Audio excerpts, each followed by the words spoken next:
তৃণমূলের সংখ্যালঘু বিধায়কদের শুভেন্দু অধিকারীর হুমকি, থানায় কংগ্রেস নেতা। চাকুলিয়া থানায় বিরোধী দলনেতার বিরুদ্ধে অভিযোগ আলী ইমরান রামজের। নির্দিষ্ট একটি সম্প্রদায়কে আক্রমণ, নষ্ট হবে সাম্প্রদায়িক সম্প্রীতি। শুভেন্দু অধিকারীর বিরুদ্ধে উস্কানির অভিযোগে থানায় কংগ্রেস নেতা আলী ইমরান। ক্যান্সারে নেই আর ভয়, NCRI হবে এর জয়। আপনাদের ভরসা নেতাজি সুভাষচন্দ্র বোস ক্যান্সার হসপিটাল। কেন শুভেন্দুর বিরুদ্ধে এফআইআর করে গ্রেফতার করবেন না মুখ্যমন্ত্রী?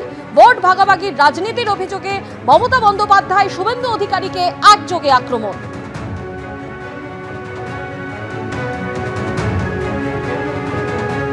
এবার আপনাদের সামনে রাখবো শুভেন্দু অধিকারীর গতকালকের করা কোন মন্তব্যের প্রেক্ষিতে হুমায়ুন কবির এই 72 ঘন্টার ডেডলাইন বেঁধে দিলেন শুভেন্দু অধিকারীকে এবং বুঝে নেওয়ার হুঁশিয়ারি দিচ্ছেন তিনি।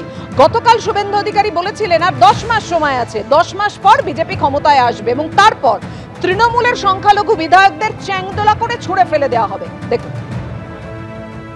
বিমান ব্যানার্জিকে, মমতা ব্যানার্জিকে হারাবো আর ওদের দলের যে কটা মুসলমান এমএলএ জিতে আসবে, বিজেপি সরকারে আসবে, চ্যাংদোলা করে তুলে রাস্তায় ফেলবো। এই রাস্তায় ফেলবো, এই রাস্তায় ফেলবো, 10 মাস পরে এই রাস্তায় ফেলবো। হুমকি পাল্টা হুমকি। শুভেন্দু অধিকারী সংখ্যালঘু বিধায়কদের ছুঁড়ে ফেলার কথা বলেছেন আর সেই কথা প্রত্যাহারের জন্য হুমায়ুন কবির ডেডলাইন বেঁধে দিয়েছেন। আর তারপর শুভেন্দু অধিকারী কি বললেন শোনাবো। একটু আগেই তো হুমায়ুন কবির বলেছে 72 ঘন্টার মধ্যে যদি ক্ষমা না চাই, উনি উনার 42 জন মুসলিম এমএলএ কে নিয়ে আমার উপরে আক্রমণ করবেন। ঘরে করুন, রাস্তায় করুন। আমি তো এত দূর, আমার সেন্ট্রাল ফোর্স থাকে, আমি তো একাই ভিতরে যাতায়াত করি, আমার পিএসসি এরা থাকে, কলিগ এমএলএরা 2-1 জন যখন দেখা হয় থাকে। আচ্ছা, আমি তো এক্ষুনি আপনাদের ছেড়ে যাব।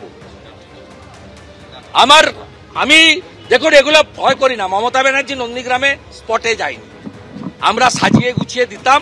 ভিতরে যদি কিছু হয়, আমি যেদিন হাউস শুরু হয় সেদিনই আমার পিএ প্রদীপ চ্যাটার্জিকে দিয়ে সুকুমার রায়কে জানিয়েছি, যেদিন এই বাজেট সেশন শুরু হয়, যে ইনসাইড দ্য প্রিমিসেস একটা যদি কেশাগ্র স্পর্শ করে কেউ, রেসপন্সিবিলিটি গোজ টু বিমান ব্যানার্জি অ্যান্ড মমতা ব্যানার্জি। আমার একটা স্পেসিফিক আমি এক্ষুনি একা হাঁটতে হাঁটতে যাব, সাহস থাকলে ছুঁয়ে দেখ। হিন্দুত্ব করতে গিয়ে হিন্দু মন্দির ভাঙছে, হিন্দু মূর্তি ভাঙছে, নওদার হিন্দু দোকান পোড়াচ্ছে, উলবেড়িয়ায় ক্লাব ভাঙছে, 1000 বার প্রতিবাদ।